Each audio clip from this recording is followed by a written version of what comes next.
ಮರ ಕಡಿದು ಮಾರಾಟ ಮಾಡುವ, ಮರ ಖರೀದಿಸಿ ಕಡಿಯುವ ಇತ್ಯಾದಿ ಪ್ರಕ್ರಿಯೆಗಳಲ್ಲಿ ಅರಣ್ಯ ಇಲಾಖೆಯ ಕಾನೂನು ಮತ್ತು ನ್ಯಾಯಾಲಯದ ನಿರ್ದೇಶನಗಳನ್ನು ಎಲ್ಲರೂ ಪಾಲಿಸಬೇಕಾದುದು ಕರ್ತವ್ಯ. ಇದನ್ನು ಉಲ್ಲಂಘಿಸಿ ಯಾರಾದರೂ ಕಾರ್ಯಾಚರಣೆ ನಡೆಸಿದರೆ ಅಂತವರಿಗೆ ಬೆಂಬಲ ನೀಡುವುದಿಲ್ಲ ಎಂದು ಪುತ್ತೂರಿನ ಟಿಂಬರ್ ಅಸೋಸಿಯೇಷನ್ ಹೇಳಿದೆ. ಸಂಘದ ಅಧ್ಯಕ್ಷ ದಿನೇಶ್ ಮಿದು ಮಾಧ್ಯಮಗೋಷ್ಠಿಯಲ್ಲಿ ಈ ವಿಷಯವನ್ನು ತಿಳಿಸಿದರು.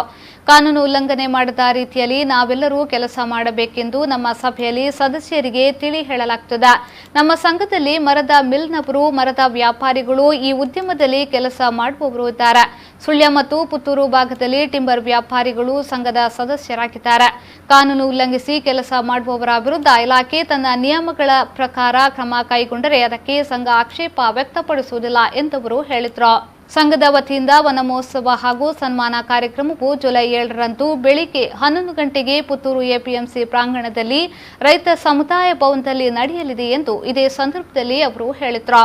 ಇವತ್ತು ಟಿಂಬರ್ ಅಸೋಸಿಯೇಷನ್ ಪುತ್ತೂರು ಇದರ ವತಿಯಿಂದ ಇವತ್ತು ವನ ಮಹೋತ್ಸವ ಕಾರ್ಯಕ್ರಮವನ್ನು ನಾವು ಪುತ್ತೂರಿನಲ್ಲಿ ಎಪಿಎಂಸಿನ ಈ ಆವರಣದಲ್ಲಿ ಹಮ್ಮಿಕೊಂಡಿದ್ದೇವೆ.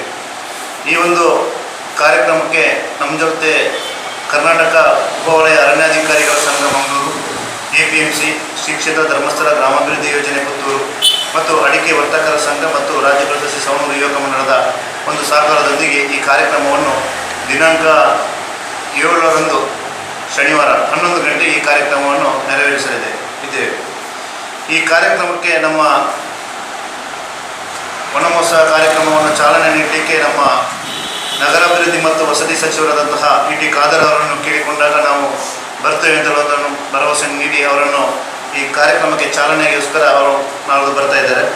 ಅದೇ ರೀತಿಯಾಗಿ ಸಭಾ ಕಾರ್ಯಕ್ರಮದ ಉದ್ಘಾಟನೆಯನ್ನು ಸಂಜೀವ ಭಟ್ಟಂತರು ಮಾಡಲಿಕ್ಕಿದ್ದಾರೆ ಮತ್ತು ಗಿಡಗಳ ವಿತರಣೆಯನ್ನು ಕರಿಕಲನ್ ನಮ್ಮ DF ಅವರು ಮಂಗಳೂರು ಡಿವಿಷನ್ ಇವರು ಕೂಡ ಬಂದು ಈ ಒಂದು ಗಿಡಗಳನ್ನು ವಿತರಣೆ ಮಾಡಲಿಕ್ಕಿದ್ದಾರೆ. ಮಾಧ್ಯಮಗೋಷ್ಠಿಯಲ್ಲಿ ಪುತ್ತೂರು ಟಿಂಬರ್ ಅಸೋಸಿಯೇಷನ್ನ ಪ್ರಧಾನ ಕಾರ್ಯದರ್ಶಿ ಅಬ್ದುಲ್ ರಜಾಕ್, ಉಪಾಧ್ಯಕ್ಷ ಹನೀಫ್ KM, ಕೋಶಾಧಿಕಾರಿ ಭೀಮಯ್ಯ ಭಟ್, ಜೊತೆ ಕಾರ್ಯದರ್ಶಿ ಹರೀಶ್ ಸಂಟ್ಯಾರ್ ಉಪಸ್ಥಿತರಿದ್ದರು.